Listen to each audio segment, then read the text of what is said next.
Hi guys, welcome to my channel. ఈరోజైతే కుండలో chicken చేయబోతున్నాను. లాస్ట్ అయితే కుండ మార్చేస్తాను, ఎందుకంటే బాండీలో అయితే చేస్తాను. కుండలో ఎక్కువైపోయింది, అందుకని గంట తిరగలేదు. ఇప్పుడైతే కుండలో ఆయిల్ వేసుకొని కొంచెం జీలకర్ర వేసుకొని కొంచెం అయితే ఆనియన్స్ వేసుకొని మంచిగా ఫ్రై చేసుకోవాలి. తర్వాత టమాటో వేసుకోవాలి. టమాటో బాగా మగ్గాలి గైస్. టమాటో వేసేసినప్పుడే కొంచెం కరివేపాకు కూడా వేసేసుకోవాలి. వేసుకొని మంచిగా మగ్గియాలి. ఇప్పుడైతే మనం చికెన్లో ఉప్పు పసుపు వేసి పక్కన అయితే ఉడకబెట్టుకోవాలి. ఇంకో కుండలో ఉడకబెట్టుకున్న తర్వాత ఇప్పుడు మనం ఫ్రై చేస్తే ఆనియన్ టమోటాలో కొంచెం అయితే అల్లం పేస్ట్ వేయాలి. దీంట్లోనే ఒక ఆనియన్ అయితే కట్ చేసి మిక్సీ పట్టేయండి.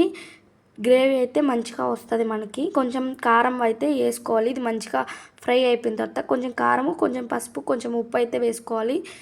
ఒక టేబుల్ స్పూన్ అట్లా వేసుకోండి. నేనైతే తగినంత ఎంత పడితే అంత వేసేసాను. మీరైతే టేబుల్ స్పూన్స్తో వేసుకోండి, చిన్న స్పూన్స్తో. ఇప్పుడైతే చికెను మంచిగా ఉడకబెట్టుకోవాలి. మనము ఉప్పు పసుపు వేసిన తర్వాత మంచిగా ఉడికిన తర్వాత ఇప్పుడు బాండీలో వేసేసుకొని ఆ ప్యూరీ ఇది మొత్తం కలిపేసుకోవాలి.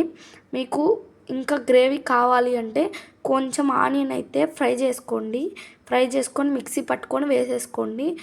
మనకి గ్రేవీ అయితే ఎక్కువ వస్తుంది. Thank you for watching. తప్పులుంటే క్షమించండి.